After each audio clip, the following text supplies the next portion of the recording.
Buenas tardes o buenas noches, amigas y amigos del canal, del portal.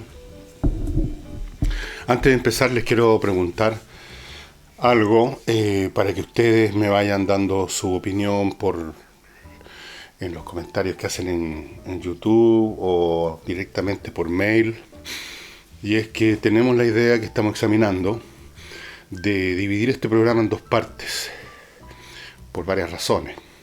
Hay algunas personas que no tienen tiempo, o algunos no tienen paciencia, están un poco cansados para ver el programa entero, que está durando como 40 minutos, ahora a veces hasta un poquito más. Y entonces la idea es hacerlo en dos secciones, una que saldría mucho más temprano, ustedes la tendrían disponible desde la mañana, porque yo lo haría muy tarde en la noche, incluso de madrugada, para que ustedes tuvieran una sección que ya estuviera disponible para ustedes a las 9, 10 de la mañana, más bien noticioso, como la parte noticiosa que hago acá en esta edición normal. Eso. Y luego en la tarde, más o menos a la hora en que ustedes reciben este video, o un poco más tarde incluso, otros 20 minutos, entonces tenemos primero 20 minutos y unos segundos 20 minutos, donde haría examen de uno o dos temas, también como lo hago acá, pero separado en esa sección. Tenemos que examinar muchas cosas, si eso es posible, además desde otro punto de vista, si nuestros sponsors les parece bien, ustedes comprenderán que tengo que tomar en cuenta eso, pero sobre todo tengo que tomar en cuenta la opinión de ustedes, que son los que consumen, son participantes, los principales participantes de este portal. Así es que les dejo, esto no lo voy a hacer mañana ni pasado, quiero recibir feedback de ustedes, de mis sponsors, y ver de hacerlo de esta forma, porque hay gente que quiere tener muy temprano en la mañana ya el cuadro noticioso, tal como yo lo veo por lo menos, y los temas de análisis que siempre introduzco, y a veces son los más importantes de esta edición normal, y examinarlos con tranquilidad en otra sección en la tarde. Y cuando digo 20 minutos en la mañana y 20 minutos en la tarde, no necesariamente van a ser 20 minutos, pueden ser un poco más o un poco menos, pero más o menos en sumando las dos secciones tendríamos el tiempo de ahora, quizás hasta incluso podría ser media hora y media hora, una cosa así. Depende en el fondo depende del material de que yo dispongo. Hay algunas personas que me han dicho muy respetuosamente, muy amistosamente, que de repente sienten que me doy vuelta más o menos los mismos temas y que me he puesto demasiado antiizquierdista y un montón de cosas, y yo quiero insistir en dos puntos. Primero, no es que yo me haya vuelto más izquierdista o más derechista, o sea, más derechista.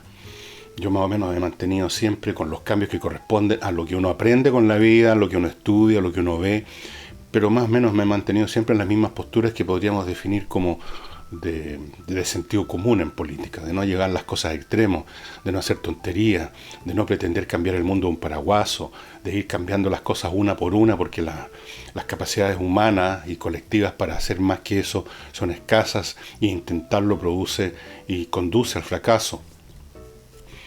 Pero los sectores de izquierda de nuestro país, que durante la época de la concertación eran bastante razonables, ellos han derivado hacia la izquierda. Y por lo tanto, cuando ellos sean a la izquierda, uno va apareciendo como más de derecha, una cuestión de relatividad. En cuanto a los temas, y que yo aparezco tratando esos temas de forma muy áspera, muy dura, muy extrema, no, lo mismo. Son estos sectores que son protagonistas de la política, no puedo dejarlos de lado, los que han asumido desde las posturas que tenía la izquierda en la época de la concertación, ahora han asumido posturas más radicales. Ellos mismos hablan de transformaciones profundas. Y yo tengo que examinar lo que ocurre. Y lo que ocurre es repetitivo muchas veces, pues. No ocurren cosas nuevas, muy a menudo. Y aún las que parecen nuevas son eventos que pertenecen y que ocurren dentro del territorio de lo normal. Que hace una declaración, que se vota tal ley, que no se va a votar. No puedo yo, digamos, por ser original y ofrecer todos los días una novedad, empezar a inventar cosas. Así es que yo les pido, yo hago lo posible por darle distintos ángulos a las cosas, y creo que en general analizo las materias de manera distinta a lo que podríamos llamar la tropa convencional de periodistas. Lo digo de frentón. En todo caso, ustedes ven que estoy intentando darle más diversidad, la rica diversidad, al programa, agregando un pequeño segmento literario, llamemos al principio, que es lo que voy a hacer de inmediato. Y dicho lo cual, entonces espero sus opiniones para estos días, para ir nosotros examinando esta cosa, si es posible, si vale la pena, si a ustedes les parece bien hacer diariamente 2 programas de entre 20 y 30 minutos cada uno que salga bien temprano en la mañana, que esté disponible para ustedes desde la mañana, y otro que más tranquilo, que trate de temas que no tienen tanta urgencia en la tardecita. Ustedes verán. Y ahora quiero leerles un pequeño fragmento de una crónica de nuestro gran cronista de todos los tiempos, Joaquín Eduardo Bello, que pertenece a la misma generación, aunque no a la misma clase social, ni tuvo la misma vida, pero más o menos pertenece al mismo universo periodístico y cronístico, llamemos así, de Daniel de la Vega, del cual les leí un pedacito relativo a esa demolición de un teatro de variedades. ¿Ustedes recuerdan? Joaquín Eduardo Bello fue un hombre de una familia pudiente, relativamente pudiente, relativamente de sociedad en Valparaíso, un poquitito venidos a menos. Su padre sufrió algunas humillaciones en reuniones sociales a las cuales era invitado, pero ya como un poco a la cola, y las cuenta en alguna crónica. Joaquín Eduardo Bello fue un tipo realmente genial, un hombre de ese sector social, un hombre fino, refinado, ustedes dirían ahora pituco. Se movió en esos círculos, como todos los chicos, los jóvenes de esa época, estoy hablando de principios del siglo XX, viajó a Europa, se afrancesó mucho, estuvo en París, era un hombre refinado, un joven refinado, bastante característico en cierto sentido de la juventud más o menos pudiente o de frentón pudiente de esos años, que tenían un cierto tipo de vida social, de viaje, de educación, bastante con muchos rasgos comunes. La diferencia entre Eduardo Bello y los demás es que Eduardo Bello tenía talento. Tenía el talento que le permitió ser el gran cronista que fue, incluso novelista, y los otros eran simplemente lo que se llamaban entonces unos calaveras, que era el joven que se gastaba la plata del papá puteando en París, pasando la bomba, y en bailes de sociedad. Bueno, el mundo que retrata Joaquín Eduardo Bello en sus muchísimas crónicas es un mundo que incluso para mí, que soy más viejo que la inmensa mayoría de ustedes, es lejano. Pero yo alcancé a conocer siquiera las sombras, los ecos de ese mundo, de cómo era Santiago en los años en que se ubican la mayor parte de las crónicas de Joaquín Eduardo Bello. El Santiago, el Chile de los años 1900, 1910, 20. Para mí eso, por supuesto, yo no había nacido todavía, pero en el Santiago que me tocó conocer de niño, en el mundo que me tocó conocer a mí, quedaban reliquias que ya se estaban evaporando de esa época. La manera de comportarse los caballeros, las señoras, cómo era el centro de Santiago, las costumbres, los valores. Quedaba bastante de eso, así que para mí me hace bastante sentido, puedo entender cuando Joaquín Eduardo Bello se refiere a personajes que yo no conocí ni podía haber conocido, personajes que eran celebridades menores o mayores en el mundo social de las clases altas chilenas de ese entonces, especialmente las de Valparaíso y Santiago. Pero, aunque ustedes sean más jóvenes que yo y por lo tanto ni siquiera hayan conocido las reliquias ni las sombras de ese mundo, aunque no hayan tenido la oportunidad que yo tuve de sentir, como uno siente a veces, el perfume de alguien que pasó por un lugar y ya no está, pero queda en el aire un rastro, un perfume, ¿verdad? Quizás ustedes no han tenido esa oportunidad porque nacieron en los 80, en los 90 y ya estaban en un mundo totalmente distinto. ¿Para qué hablar de los llamados millennials? Pero aún así, yo creo que cualquier persona con un poco de imaginación, con un poco de perspicacia, con un poco de gusto, que lo importante es tener buen gusto, va a encontrar muchas cosas sabrosas en las crónicas de Joaquín Eduardo Bello, que han sido editadas hace unos 2 o 3 años, o 4 más o menos. Fueron todas las crónicas, creo que casi todas, y por ahí las tengo, editadas por la Universidad Diego Portales, un trabajo extraordinario que hicieron. Lo mismo han hecho con Nicanor Parra. Así que esas crónicas están disponibles. Y nos permiten mirar por una ventana muy bien hecha, una ventana de talento, ese mundo que ya se evaporó hace tanto tiempo. Les pongo un ejemplo, me costó horas encontrar un ejemplo que ustedes puedan hacerle sentido. No sé, cualquiera serviría o cualquiera no sirve si uno no se mete bien en este mundo de Joaquín Eduardo Bello. Aquí se refiere a un presidente que murió en una enfermedad, Pedro Montt, y hace estas siguientes observaciones. La crónica se llama Mala suerte presidencial y dice así: seriedad y tristeza indicaba la fisonomía de don Pedro Montt. Se podría decir de su gobierno que hubo en él una maléfica intervención. Desde agosto de 1906 hasta agosto de 1910, fecha de la muerte de dicho presidente, se notó una maligna conjunción de los sucesos políticos, los hechos atmosféricos y los acaeceres sociales. Hay personas que, socapa de seriedad científica, rehúsan dar crédito a la yetatura, la yeta. Dios las bendiga. Yo creo en hechos misteriosos fuera de nuestro alcance. Por lo mismo, soy religioso. La figura de don Pedro Montt, y lo digo très respetuosamente, muy respetuosamente, era algo tétrica. Sobre todo en la estampa que tengo presente, todo de negro, con anteojos y sombreros de paja negros. Es la estampa de la mala suerte. Su triste rostro revelaba algo más allá del instante, un presentimiento. Debutó en el terremoto del 16 de agosto de 1906 con sus incendios y muertes, coreados por luctuosos toques de campanas. Y así sucesivamente. Qué sé yo me di vueltas anoche buscando algo que pudiera de un paraguaso revelar toda la riqueza de la prosa y de la mirada y del mundo que retrata Joaquín Eduardo Bello, pero fracasé completamente, me parece, porque es inasible esto. Hay muchas crónicas aquí en esta edición, una que ya no debe existir, de Zigzag, Crónicas del Centenario, todas relativas a 1910, Centenario de Independencia. Bueno, todas tratan distintos ángulos de ese mundo ya ido, pero hay muchísimas otras crónicas que no tienen que ver con 1910. Yo les aseguro, estimados amigos, algunos de ustedes quizás no conocían ni de nombre Joaquín Eduardo Bello, que es una lectura que vale la pena, que realmente a uno lo lleva como en la máquina del tiempo a ese periodo, no solo a 1910. Él cuenta historias incluso de cosas que él no vio, más antiguas.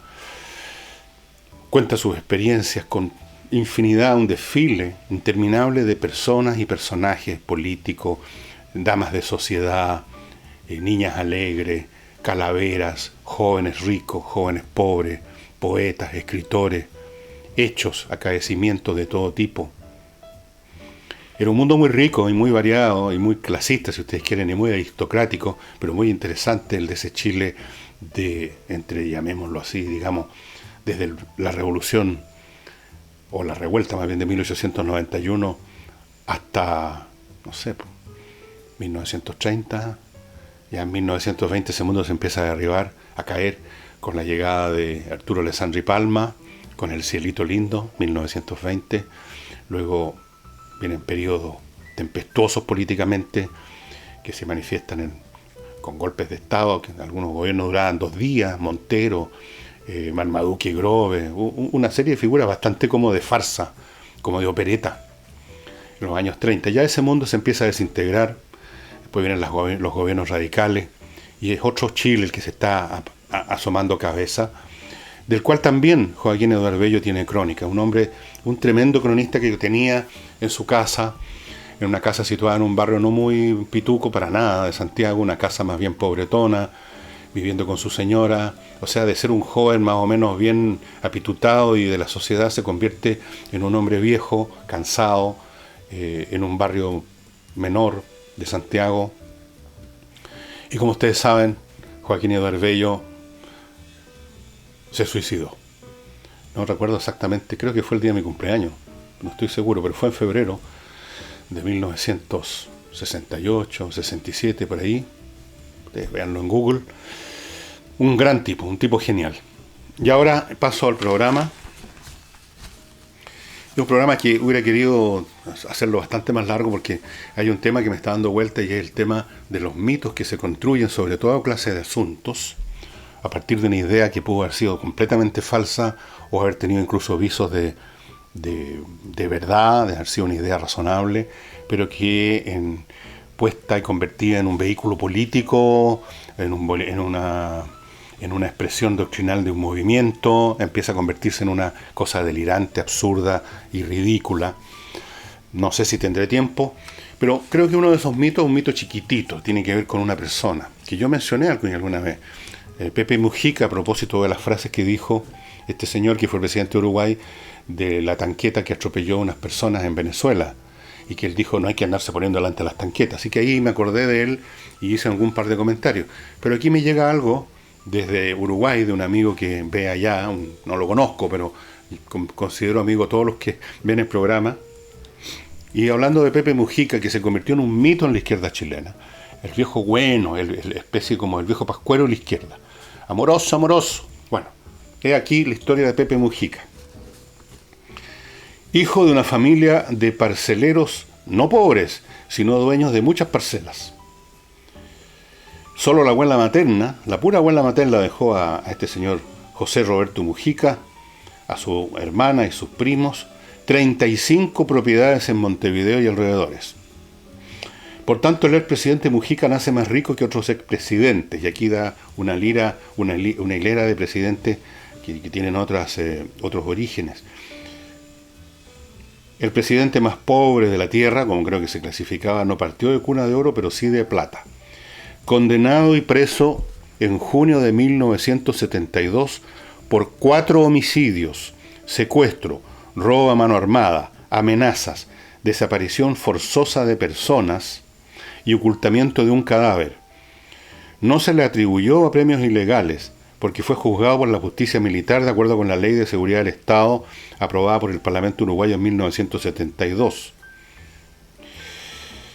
Amnistiado en 1985, igual que por los mismos delitos fueron amnistiados los militares involucrados en lo que hoy se llaman violaciones de los derechos humanos. Salido de prisión, pide perdón públicamente por todos los muertos. Se casa con su compañera de andanzas, Lucy Topalansky Saavedra, señora de sociedad también, ex alumna del Colegio de las Hermanas Dominicas, Colegio de la Alta Sociedad Montevideana, igual que mi mamá, y tengo entendido que igual que Licea Lucía Iriar de Pinochet. El legado de Mujica. Su legado como presidente votado es el siguiente: déficit consolidado del 4 a 5% del Producto Bruto Interno, único caso en la historia económica uruguaya, que en un periodo de crecimiento de 5 años al 6%, debido a precios excepcionales de las materias primas, los volúmenes físicos de exportación disminuyeron, se triplicó la deuda externa y convirtió al Uruguay en el país más endeudado de Sudamérica. Además, el último de Sudamérica en egreso de secundaria, después de haber sido desde 1917 al año 2000 el país con el más alto índice de egresado de secundaria de las 3 Américas. Muestre esto, dice el que me mandó este mail, a los niños del Frente Amplio chileno. Bueno, efectivamente, Mujica, como ocurre con los gobernantes de ese sector, eso es lo que dejan y hacen en sus países, los arruinan. Eso es ineluctable, inevitable, necesario. Es el resultado de las lógicas con que operan cuando llegan al poder. Las lógicas la lógica, en primer lugar, de no tener ninguna lógica económica, de no saber cómo funciona la economía, de funcionar con clichés, de funcionar con proclamas. Ese es Mujica, el hombre que le dijo a los atropellados por las tanquetas, es que no hay que ponerse delante y la calle es peligrosa, cuidado cuando salgan a la calle, no les vaya a pasar una tanqueta por encima. Y tengo otro mail, esta vez de un oficial del Ejército de Chile, cuyo nombre no voy a dar, está en retiro en todo caso. Le puedo comentar, guardando discreción, me dice, que estoy en contacto permanente con un oficial de la Armada venezolana, y me da su nombre, quien fue hecho prisionero y torturado por 2 meses por personal cubano, y luego escapó hacia nuestro país junto a su esposa y hermano, también oficial de la Armada. Me comenta que en buques de la Armada de Venezuela se transportan entre 3 a 5 toneladas de cocaína y otras drogas a Cuba para distribuirlas a México, Estados Unidos y África. Todos los meses, un buque a la semana. Navegan en dragaminas o corbetas. Hay varios oficiales que han desertado informando la situación. Diosdado Cabello, junto al jefe de la Armada, son los jefes de este cartel. Comenta además que varios políticos y casi todo el Partido Comunista han recibido narcodinero y por eso la férrea defensa a favor de Maduro. Incluso han prometido, y aquí continúa con una serie de acusaciones respecto a los compromisos de los partidos que han recibido dinero del narcotráfico en cuanto a su conducta con el gobierno que tenemos actualmente en Chile. Me dice además que había una estrategia de enviar personal de inteligencia venezolano y cubano hacia la Araucanía en caso de que hubiera sido electo Guillé, para fracturar Chile. Dice que todos los buques de guerra están con micrófonos y cámaras ocultas para detectar militares que estén en contra de la narcodictadura. Estoy conversando permanentemente con dicho oficial que aún tiene familiares en Venezuela, etc. Escribo esto para que lo tenga en consideración del por qué jamás entregarán el poder Maduro en el alto mando de las Fuerzas Armadas. O sea, lo que hemos comentado acá, de que hay gente en el gobierno venezolano, y digo hay gente para dejar un hueco a que no haya gente que no, así soy de generoso, que no puede entrar en tratativas políticas con nadie porque quemaron las naves, así lo dije y así sigue siendo. Ni siquiera pueden darse el lujo de salir del país para arrancar a otro porque están, como Diosdado Cabello precisamente, perseguidos por la justicia norteamericana por su participación en el negocio de la droga. CNN ya hizo un reportaje que ustedes pueden ver en YouTube, lo pueden encontrar, sobre el envío aéreo que se hace desde Venezuela de droga que viene de Colombia. La red la mostraron desde un helicóptero, la red de caminos y de aeropuertos medios escondidos en la jungla, no tan escondidos porque un aeropuerto tiene que estar despejado, por eso que los ven, donde parten todos los días aviones a muy baja altura para no ser detectados por radar a sus puntos de destino. Y ahora nos enteramos que la Armada venezolana también hace uso de sus embarcaciones para el mismo tráfico. Esa es la narcodictadura de Maduro. Ya no sé siquiera si se la pueda calificar como un gobierno de izquierda. Yo creo que ya ni siquiera cabe en esa categoría. Y ahora, antes de continuar, les quiero recordar, si ustedes están con el plan de vender su propiedad en este minuto, de que se pongan en manos de un experto que sabe venderlas ahora, porque uno cuando vende es porque quiere o necesita la plata ahora, no en un futuro indeterminado como ocurre con muchas personas que creen que lo pueden hacer solos por su cuenta y no saben qué precio ponerle. Normalmente se pasan con el precio, les baja una codicia espantosa y entonces no venden nunca, pasan los años, no venden nunca. Entonces, a estas personas que quieren vender bien y ahora, a las personas que quieren arrendar departamentos, oficinas o casas y que el arrendatario no les demuela la casa y que les pague, a las personas que quieren administrar si tienen muchos arriendos, a todos les digo, pónganse en manos de Hey. Este joven, que tiene esta corredora que ustedes están viendo, el mono a la izquierda, es un experto. Partió como a los 20 años recién cumplido en este negocio, ya tiene alrededor de 40, se conoce de memoria el giro, vende de inmediato. Sabe vender, sabe el precio que hay que poner, sabe qué hay que decirle a los compradores, sabe cómo atenderlos, sabe hacer la venta. Póngase en manos de alguien que sepa hacer la venta. Alguien que sepa arrendar encontrando a los arrendatarios que no le van a demoler su propiedad. Alguien que sabe administrar los arriendos y recibir y responder a los reclamos que nunca faltan de los arrendatarios, que se rompió una llave, que no sé qué pasó, que se cayó esto, que lo demás ya. Hey, damas y caballeros del país que quieren vender, arrendar o administrar sus arriendos, pónganse en manos de Hey. Les recuerdo además que si se trata de comprar joyas para hacer un regalo realmente inolvidable, pónganse en manos de baumex.com, joyería online que ofrece no solo joyas maravillosamente bien diseñadas por orfebres europeos, únicas en Chile, sino además un 30% de descuento. 30% de descuento, amigas y amigos, pónganse en esas manos también. Son joyeros de alto nivel. baumex.com.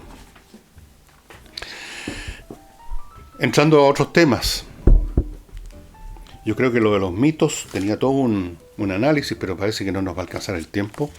Así que vamos ahora al caso que ustedes conocerán y que lo tomo como un tema porque una vez más revela actitudes y conductas que hay que insistir en ellas, no importa de qué manera se manifiesten, porque mal que mal el país depende del tipo de personas que tengamos en los ámbitos y los pasillos del poder. El caso de la jueza Dobra Lusic, a la cual, al ver tanta oposición que había, el gobierno que la había presentado, la había postulado para la Corte Suprema, retiró la postulación. Ese retiro de postulación fue quizás para evitarse un problema mayor, no sé, no voy a examinar el problema de por qué el gobierno retiró en ese momento, si era correcto o no, si podía haber seguido con el proceso, pero el hecho es que la señora Lusic tuvo que enfrentar una campaña iniciada, no sé por quién, de desprestigio, de historia, de denuncia, llamémosla denuncia, porque ahora todo el mundo anda denunciando. Y entonces la citaron en la comisión y José Miguel Insulza, que es un político del Partido Socialista que conserva la inteligencia, el sentido común que siempre he tenido. Esa es la realidad. No estuvo para nada de acuerdo con toda esta situación que estuvo viviendo la señora. Dijo, no hagamos catarsis con este tipo de situaciones. No hagamos catarsis a costa de una persona, estoy leyendo, inocente, y hacerla pagar las consecuencias. Mencionó los muchos años de una carrera absolutamente prestigiosa y digna de la señora Lusic.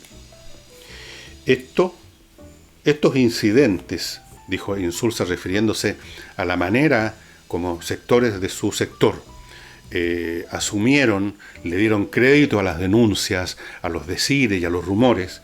Este incidente nos mancha como Congreso.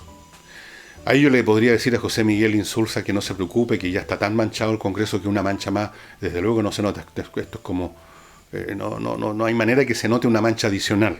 Así que de eso descuide.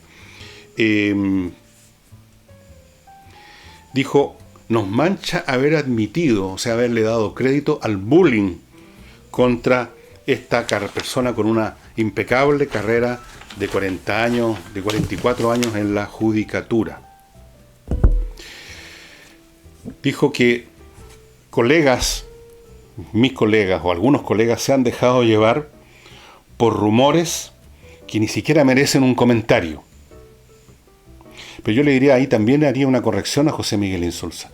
Estas personas no se dejaron llevar, porque decirlo así suena como alguien que, sin darse cuenta, inconscientemente, involuntariamente, es arrastrado por un proceso.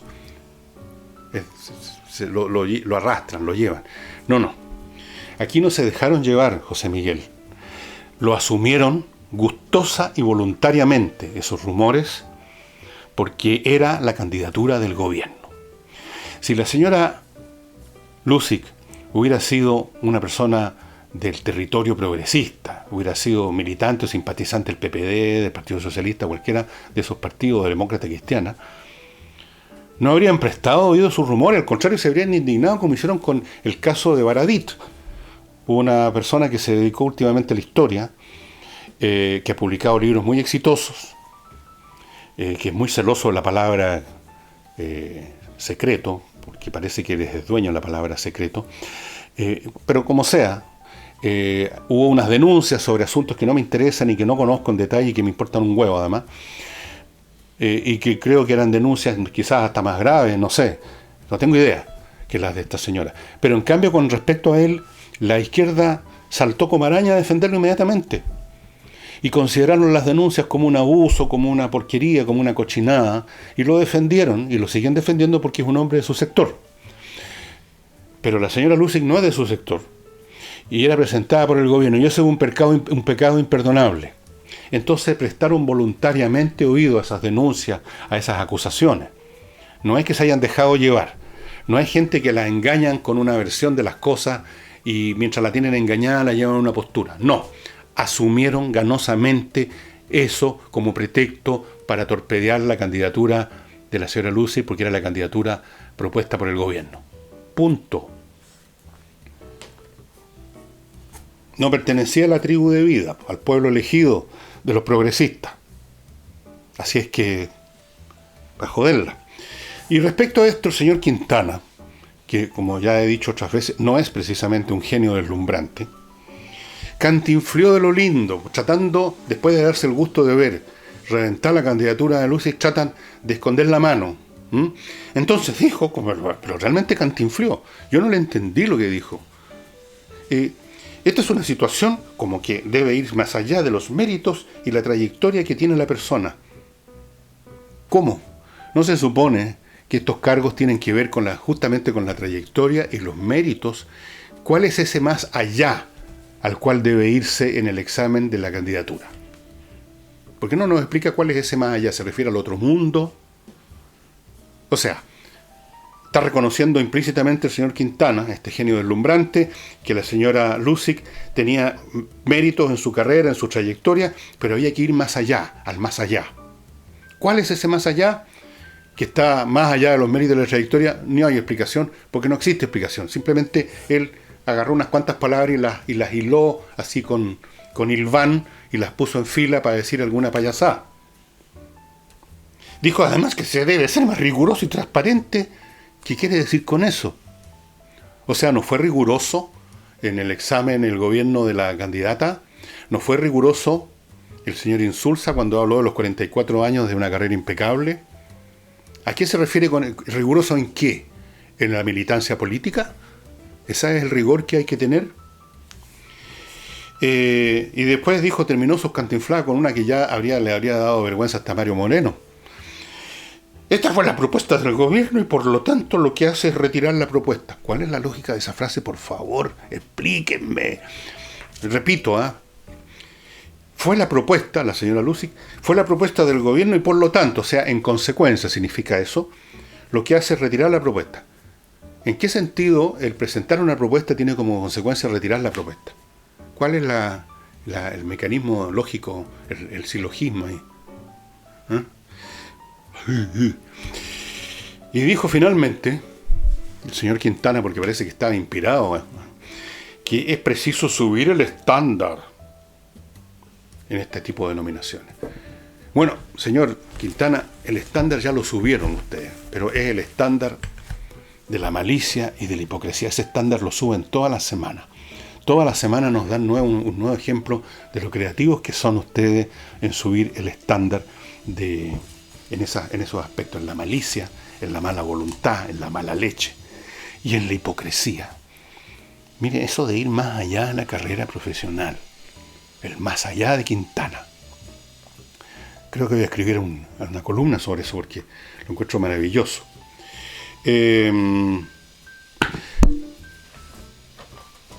Bueno, estimados amigos, 3 cosas les quiero decir. Una, si usted maneja una empresa, póngase en manos de controller para tener una contabilidad, una administración como la gente, y no la cosa que usted tiene ahora, que quizás permanentemente está enfrentándose con problemas con las cotizaciones, con los impuestos, con los pagos de salario, con los movimientos de dinero, el papeleo, todo lo que tenga que ver con la administración. Muchas empresas funcionan con una administración mucho menos que óptima, mucho menos que mediocre incluso a veces.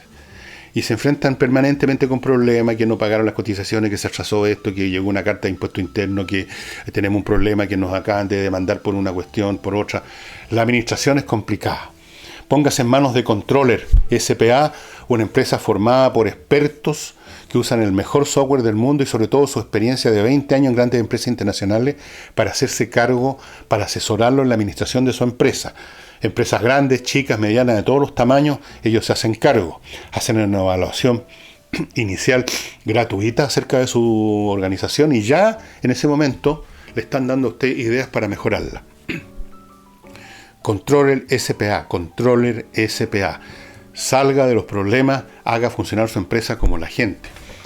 Quiero recordar además, ayer me dijeron, ¿por qué no nos muestra la botella bien mostrada? Bien, aquí se las muestro bien. Estas son las botellas del vino personalizado, que aquí la personalizaron con mi nombre, obviamente, pero usted puede personalizarlas como quiera. Esta es una viña que acepta sus consejos, su orden de poner tal o cual etiqueta que usted diseñe, que usted manda por un adjunto en el mail, en que hace la orden, el pedido de este vino, y el texto de acá, el mono de acá, usted lo manda como quiere, lo mismo el texto que viene atrás en las botellas. Lo único que no cambia es la calidad del vino, que es excelente. Esta es una viña, como les he contado, que fue escogida por el Discovery Channel para hacer un reportaje sobre las viñas pequeñas de Chile. Por algo será. El vino es riquísimo y usted puede personalizar la botella para hacer un regalo inolvidable, ya sea para clientes de su empresa o para familiares o simplemente para usted mismo. ¿Sí? No es necesario, digamos, hacer regalo. Uno se puede regalar a sí mismo unas botellas de un buen vino. Usted las ordena, llegan a su casa, a su oficina, donde sea, y no tiene ningún precio especial. Son muy accesibles y el vino es extraordinario, créanme.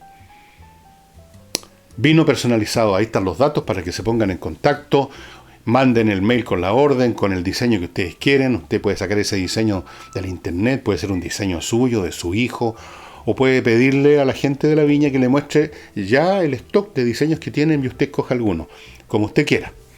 Y finalmente, estimados amigos, les recuerdo que esta es la manera más eficiente de lavar hoy ropa. Este detergente fue creado por ingenieros chilenos, químicos chilenos, y se presenta de esta manera. La primera vez que usted lo compra, viene en este tanque de 10 litros, que le va a servir, no sé, pues 100 lavados, una cosa así. No tiene que preocuparse de comprar frasco. Aquí tiene el dispensador. Ustedes ven que es una llavecita. Llenan, echan a la lavadora, en fin, ustedes saben cómo se hace. Y cuando se les esté acabando, ustedes llaman por teléfono o mandan un mail a la empresa. Aquí están los datos a mi izquierda del Lavo Club. Y van a venir personalmente a traerle el producto. Y además, llámenlos y comuníquese porque están en este momento ofreciendo una campaña de descuentos espectaculares. No les voy a decir cuánto, pero es sustantivo el descuento. Y quiero que se informen personalmente de ese descuento para que llamen. Un descuento fortísimo, o sea, además aquí hay una ganancia económica. Y la última ganancia es que usted está ayudando al medio ambiente porque no va a tener que comprar docenas, cientos de envases de plástico con detergentes convencionales, envases de plástico que eventualmente van a dar a la naturaleza y la contaminan. Usted se queda con este tanque forever, simplemente se lo van llenando, ese tanque nunca sale de su casa, no se convierte en basura, todo bien, precio, calidad y ayuda al medio ambiente. Lavo Club. El tema de los mitos que quería tocar, yo creo que ya estamos en los 40 minutos de programa aproximadamente por lo que veo, pero les quiero contar que a propósito del tema del calentamiento global, y ustedes recordarán que tuve un invitado que dijo que todo el calentamiento global causado por el CO2 era un cuento de hadas, que el calentamiento global existe, o sea, hay efectivamente registros de mayores temperaturas, pero que la causa no es el CO2. Y yo quedé metido con esto porque, como todo el mundo, fui arrastrado por esta oleada de que el CO2, que cuidado con el CO2, atención que llegó el CO2. Y me puse a estudiar este tema. Y hay muchos materiales para estudiar. Y ver reportajes sobre este tema. Y me he ido convenciendo que efectivamente existe un proceso de calentamiento global que es un proceso que ha ocurrido muchas veces en la historia de la humanidad. No en la historia de la humanidad, en la historia del planeta. El clima es cambiante, hemos tenido edades de hielo, hemos tenido periodos como la Edad Media de mucho calor, otros periodos de calor y luego de enfriamiento, como pasó, hay un libro completo sobre eso, en la historia del Imperio Romano. Hay alguien que intenta explicar algunos fenómenos por el deterioro de las condiciones para una buena agricultura en cierto periodo del Imperio Romano, y eso trajo efectos en cascada en otros aspectos de la vida de esa sociedad. En fin, el clima ha cambiado muchas veces y ha cambiado en forma mucho más dramática. Imagínense usted la edad de hielo cuando el casquete del Polo Norte llegaba hasta más o menos la mitad de Estados Unidos, y con los efectos para abajo también que ustedes podrán imaginar.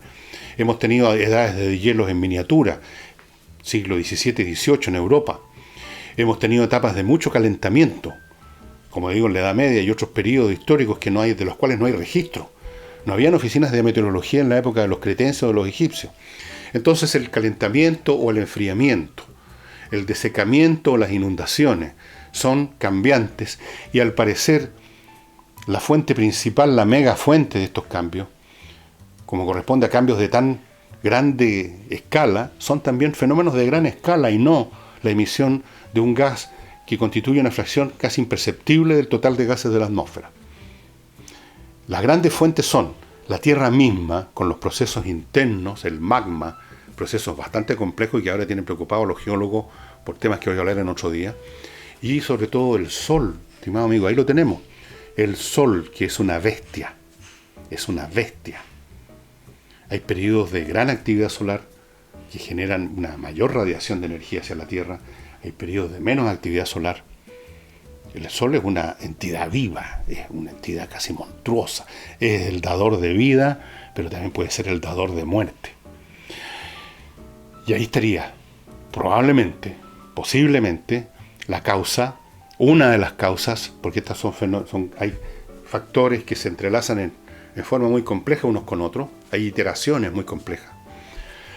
Pero como decía un científico, y entre paréntesis hay una lista de algo cerca de 40.000 científicos que han rechazado esto que ellos consideran un cuento de hadas, lo del calentamiento por culpa del CO2. Y hay un reportaje que vi muy interesante que dicen, bueno, y ahora voy a explicar, dijo el científico, de dónde partió esta idea que el CO2 era la causa. Y se remontó a los años 70, exactamente al año 75, antes de eso no se tocaba el tema, cuando en Inglaterra la señora Thatcher, que era la primera ministra en ese momento, por razones políticas, empezó a darle alas a este tema, porque entre otras cosas ya tenía el proyecto de cambiar la matriz energética de Inglaterra, aumentando las plantas nucleares, que en esa época y todavía hasta el día de hoy son vistas con mucho temor y son rechazadas porque está todo el fantasma de Chernobyl, de las bombas de Hiroshima. Se le tiene miedo a las plantas nucleares.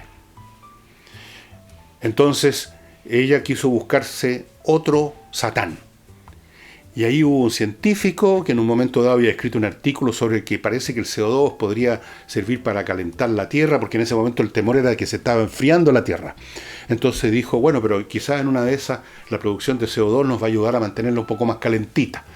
Y ahí empieza todo un proceso que se convierte en causa célebre, a la cual se suben todos los creyentes y los seguidores de causa, que son especialmente personas que no pueden vivir sin una causa. Se les había derrumbado o se les estaba derrumbando la causa marxista, había entrado en el descrédito, imagínense el descrédito que entró después con la caída del muro de Berlín, y entonces se subieron a este otro bus, el bus del calentamiento global por culpa del CO2. Y se generaron luego intereses científicos que recibían fondos si entraban en la línea correcta, en la vía correcta, como dicen. Y así se fue generando un proceso que se terminó convirtiendo en un movimiento, como es hoy en día. Un movimiento que si usted no forma parte de él, usted es un hereje, usted no sé si es un fascista, un ecofascista. Hoy día los periodistas, los jóvenes, la prensa, los políticos, todo el mundo recita más o menos los mismos versos sobre el CO2 y el calentamiento global. Y cuando una cosa, como he dicho aquí 1.000.000 de veces, se transforma en movimiento, cuando una idea, ya sea falsa o verdadera, pero una idea, se convierte en parte de un movimiento, se convierte en parte de intereses a sus políticos asociados a determinada creencia, a determinado postulado, cuando se convierte en causa que les da sentido a la vida de personas que de otra forma se aburren en sus casas y que necesitan una causa para salir a vociferar por las calles, cuando los periodistas necesitan un tema para el cual hacer denuncias y hacer de los justicieros desde su estrado televisivo o de donde sea, cuando se llega a ese estado de cosas, ese es el momento, y que lo que me pasó a mí, que uno tiene que entrar en sospecha y empezar a examinar este asunto de nuevo, desde la casilla inicial. porque no conozco ningún movimiento, y he estudiado muchos movimientos a lo largo porque he estudiado mucha historia, que no se convierte finalmente en un tumor de estupideces, de exageraciones, de mentiras, de mitos. Así que tal vez llegó el momento de deshacer el mito del CO2 o como mínimo estudiar de nuevo, seriamente, si el gas llamado CO2 por su composición molecular, un átomo de carbono, 2 de oxígeno, en las proporciones que existen en la atmósfera, coexistiendo con el oxígeno, con el metano, con el ozono, con muchos otros gases, es capaz de subir las temperaturas. Según los estudios de muchos científicos, no. Han hecho estudios científicos, sea comparativo. Cuando había más CO2, ¿coincide con más temperatura? Sí o no. Cuando había menos CO2, ¿coincide con más bajas temperaturas? Sí o no. Y parece que no hay ninguna correlación. Ninguna. Cero. Bueno, ese es el tipo de análisis matemáticos, científicos, empíricos que hay que ver. Y no simplemente subirse a un carro porque todo el mundo está cantando la misma canción y uno, por supuesto, muerto de miedo a no quedar convertido en un hereje y en un blanco del furor de los fanáticos que siempre necesitan colgar a alguien. No les basta con repetir una cosa, sino que tienen que colgar a los descreídos. Bueno, vamos a seguir examinando este tema más adelante. Y recuerden lo que les pedí al principio. Este programa se alargó más que no sé qué. Recuerden, por favor, denme su opinión acerca de si preferirían 2 programas al día. Uno bien temprano en la mañana, entre 20 y 30 minutos, más periodístico que otra cosa. Y un segundo programa que saldría en la tardecita, más temático que otra cosa. Espero sus reacciones y sus opiniones. Nos vemos mañana.